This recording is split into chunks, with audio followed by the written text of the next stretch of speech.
Alrighty, so we're gonna keep going on Anime Week, and today, what we're going to be talking about is Full Metal Alchemist Brotherhood. So that's another fun anime, really interesting. Definitely would recommend. Um, and I would say that the main theme is obvious, right? It says it in the intro, right? They say the whole concept of the magic system in Full Metal Alchemist is alchemy, right? And the principle of alchemy is equivalent exchange. And so they say that the one thing that's forbidden is human transmutation, because what could possibly be equivalent to a human soul, right? That's the whole premise of the show. And then, the whole plot kind of follows that theme. And so the idea there is essentially saying that you have stuff, right? And alchemy can pretty much make whatever you want, right? They transmute a broken radio back together. Boom, done, all fixed. They do. They can create buildings out of dirt. They can do all kinds of crazy stuff with alchemy. There's all this magic and all this cool things that they do in the show. But the one thing that you can't do is bring someone back to life. That's just what it is. You can't do that. And and so the point of the show is essentially in the finale. I won't spoil anything really, but what they learn, the lesson learned at the end is that the real issue wasn't really that they tried. It was that they were so full of themselves, so prideful, that they would even try, right? That was the real issue at the beginning of the show, when they try to bring back their the main characters try to bring back their mother, and things go wrong because what could equal a human soul, right? And and in terms of real world parallel, right? The alchemy in the show is used primarily as a productivity tool or a weapon. And that's pretty much it. That's the only two ways that alchemy is used. And you could say that alchemy and technology kind of fit that same role, right? That technology is primarily used for productivity and weapons. Technology in the real world, that is. They got technology in the show as well, but I'm not talking about that. But in the real world, that's our magic, right? Our magic is being able to send messages across the world in a second because, the internet and computers. That's our magic, right? Our magic is technology, not just the robust computer type technology that's new and exciting, but even the older types of technology, like cars, washing machines, toilets. Like, all of this stuff is technology. All these machines and stuff that, they're not in nature. We made them, right? That's all technology. And the primary promise of technology is to make things easier. Just like in the show, alchemy makes things easier. What they make easier, oh, well, that's different questions, right? They can allow you to do crazy things that you never thought you could. But the point is that alchemy, technology, the point of them is to make things easier, make things more efficient, make things happen faster. Whether it's a good end of, building something up, or a bad end, like killing someone. Faster and more efficient. That's all technology does. But technology has this promise that, yeah, it makes things more efficient. It makes things easier and faster and more automated. But primarily, the promise, the reason we like technology, is that by making things more efficient, then we will have more, right? That if we spend less time doing X, or if technology can do Y for us, then, maybe we don't have to learn that on our own, right? There's all these different things that technology allows us to do that we wouldn't just be able to do on our own. Whether it's a performance improvement with mechanical muscles, or a intellectual improvement, like how you can go into a program and you can edit a picture where you probably couldn't redraw that picture and make the change yourself, right? That technology allows you to do something that someone in the world might have the skill to do, but it's not you, right? Like, you didn't invest that time to try to figure out how to do that, how to draw to that ability and be able to copy someone to make a forgery and then edit it to have some cool thing, some picture that's funny, right? You don't know how to draw that way. Someone might. Someone probably could. Just not you, because you didn't practice to that degree. And so, but the computer fills in the gaps and you're able to do it, and that's great. But the one thing that technology does not help us do is figure out what to do. That we, at the end of the day, have to figure out what's worth doing. And the reason I'm bringing this up in terms of Full Metal Alchemist Brotherhood is because that's exactly the theme of the show. Is that alchemy is so powerful and you can do all these crazy things, but the real meat of the show is the moral question of, but what should we be doing with alchemy? There's a whole war. In the past, they have like flashbacks to it. And alchemy is used to devastating effect, destroying hundreds and thousands of people. And so everyone's, like, a lot of the characters have like PTSD from that war because it's like so horrendous. That's alchemy. But at the same time, you see the main characters do all these cool and nice things with alchemy to, help people out, help fix their problems. And they do that, and that's great. And that's fun. And it's exciting and brings life to the community where they're at. And so it's not so much the tool that's good or bad, it's how you use it. Now, this is a whole conversation about technology so far, but that's not even what I'm going to talk about right now.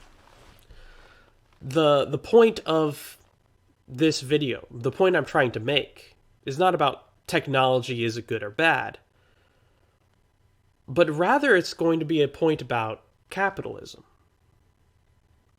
You see, capitalism makes a similar claim that to the one that I said about technology.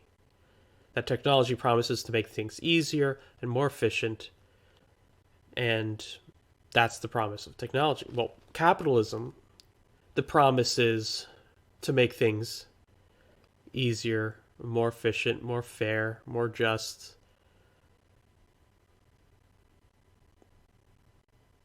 But does it deliver on that?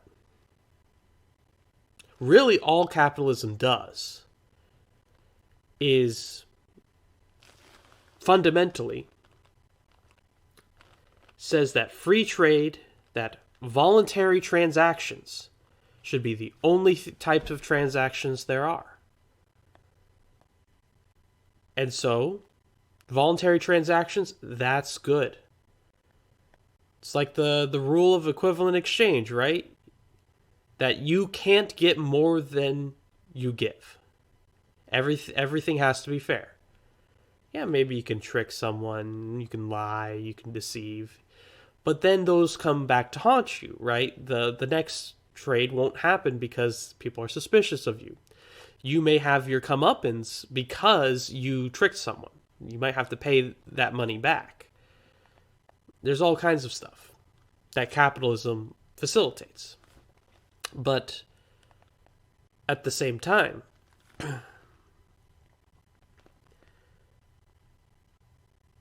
it doesn't mean that anything good's happening. That much like alchemy, much like technology, capitalism's just a tool. And so it matters who's wielding it, right? That you can have good trades that produce good outcomes, and you can have bad trades that produce bad outcomes.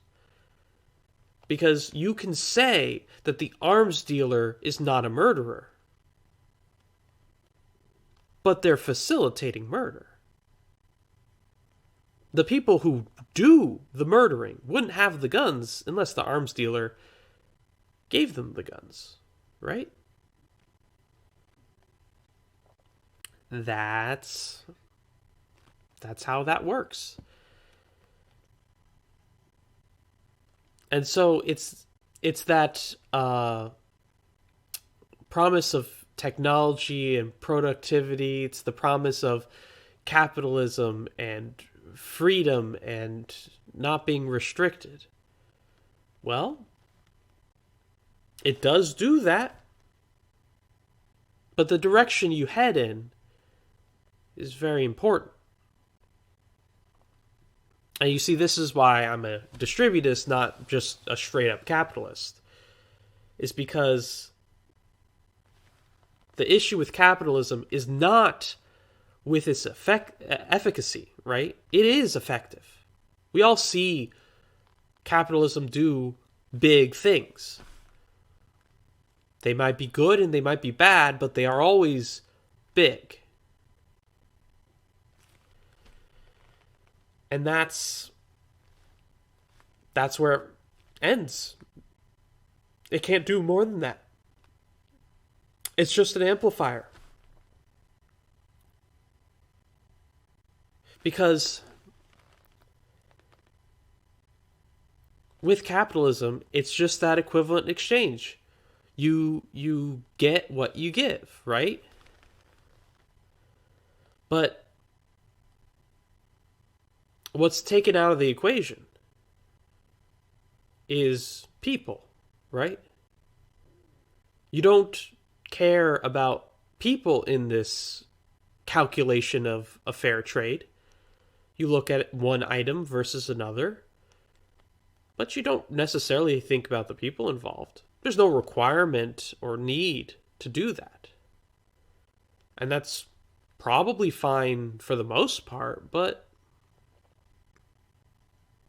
not all the time. And so this is where you get into this conversation of, well, what could make things equal, right? That, yes, the material value of the two things exchanged is equal, but the experiences of the two people in the transaction is not. Well, how do you quantify that? How do you quantify the person who's paying top dollar for food because, that's the only type of food that's available? They live in a food desert, right? They can only buy the super processed food that has a markup. Well, if that's the case, it's a fair trade, the money for the food.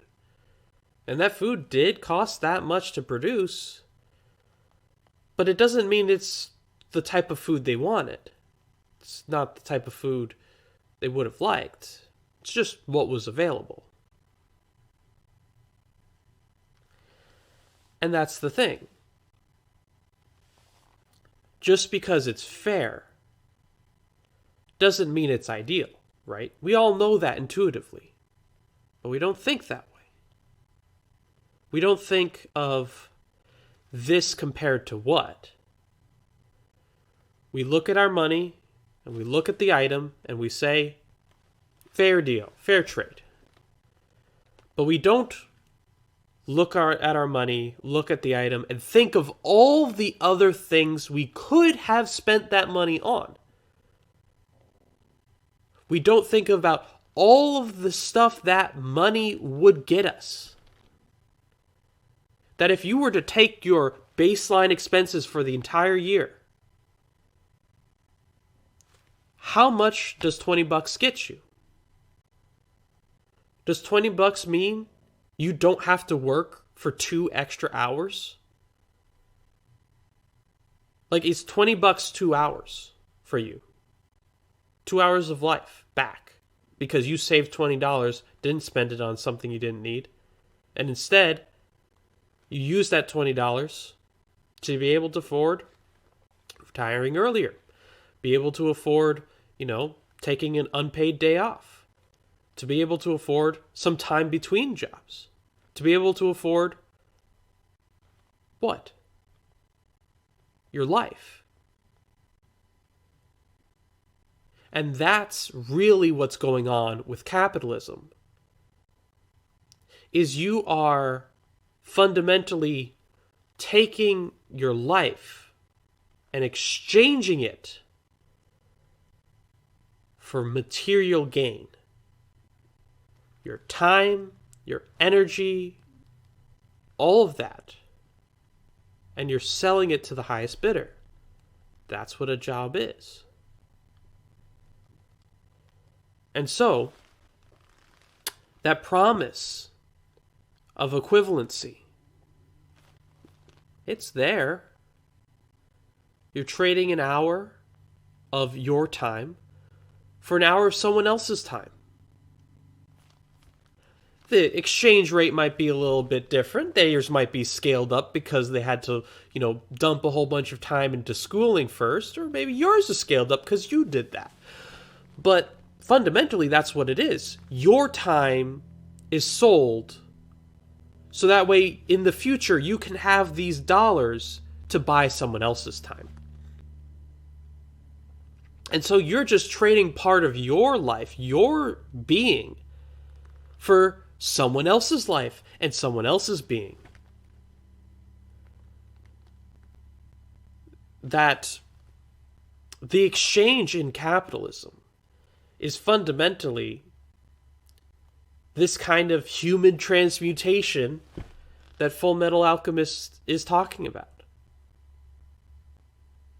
And what could possibly equal a human soul? Now, obviously, that's all well and good, but we still need to eat. We still need to get the technology that is required to have a certain standard of living, of comfort, ease, but also just practicality. That, technically, we don't need a car. But if you're 10 miles away from the nearest grocery store and you don't grow your own food, you need transportation. You can't walk 10 miles there and back every single day. Like, is that your plan? That'll be all you do the whole day. And then the catch there would be, even if you did do that and got through it and said, hey, yep, I did it. I went through, got my food, ran it back, I'm all good. Yeah, but how did you make the money to get the food in the first place? How'd you make the money to get your house in the first place? There's all of these things of transactions that kind of need to happen, otherwise you just die, right? That, yeah, you don't need a car, you don't need electricity, you don't really need running water. But you need some water, and you need food, and where are you going to store that food if you don't have a refrigerator? And, what are you going to do with this, that, and the other thing? How are you going to get the food to your house? How are you going to do all this other stuff? That you don't really need the technology. True. But how do you live without it? We've been reliant on it for so long. How do we do without all this stuff? And this is where distributism says, fair point, right? That, yeah, you did need all of these technologies because you're reliant on them. You've set up your life that you need them. But you have all these technologies now. The world is full of technologies and infinite potential. Why are you living this way when you could easily live a different way? And that's the kind of thinking that people need to have.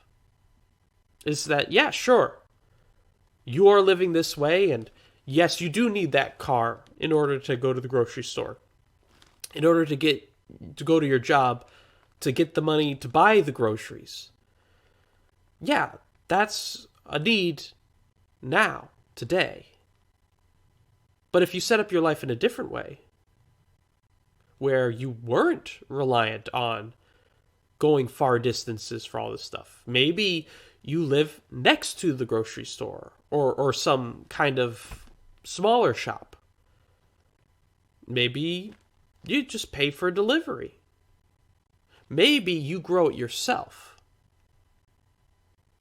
There are so many options that you can change your life and how you live so that way you can keep more of those hours to yourself. And that way, when you give them to someone, it'll be because you want to, not because you have to. Where your time is a gift and not a chore. And that's a big difference. And that's one of the things that Full Metal Alchemist is really trying to get at. Not this specific thing of time management and transactions. It's not this thing about technology and the promise of productivity. It's that it's not what you have. It's how you use it. It's not how powerful you are and what you can do that matters. What truly matters is what you decide to do with the power and gifts you are given. That's one of the major themes of Full Metal Alchemist. And that's something that in America we've not spent much time thinking about. How do we best use these gifts we've been given? Because maybe it is true. Maybe this is the best way to set things up. The easiest for you. Maybe. But I kind of doubt it. And I think that many of you doubt it too.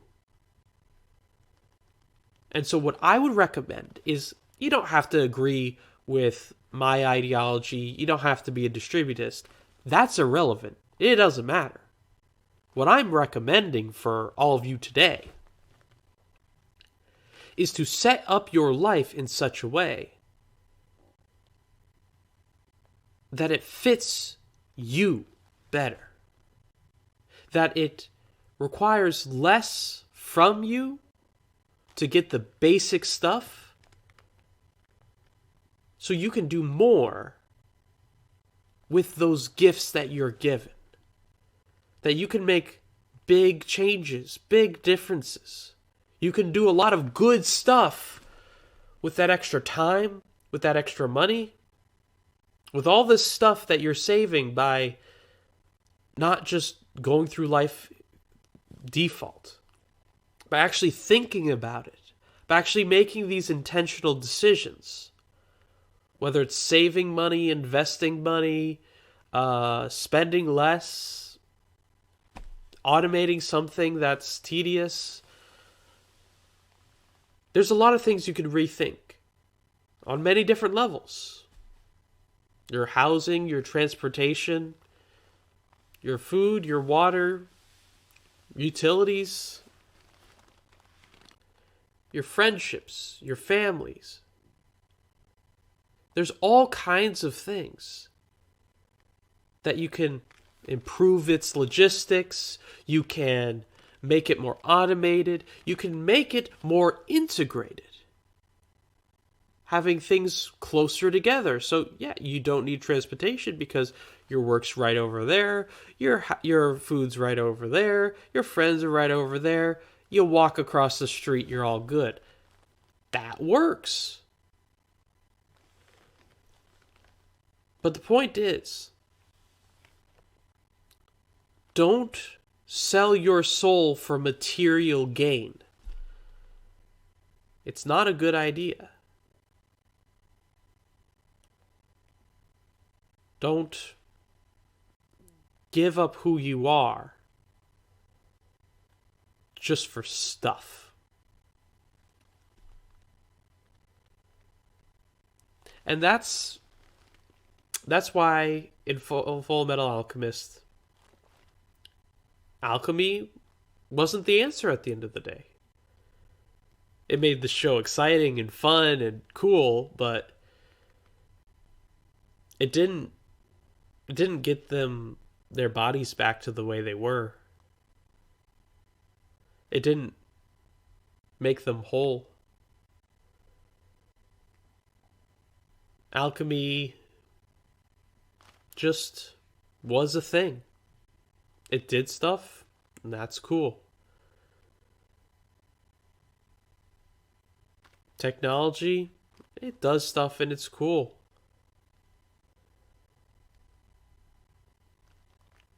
But don't let it define your life. Use it as a tool and be intentional with it. So that way you can improve your life.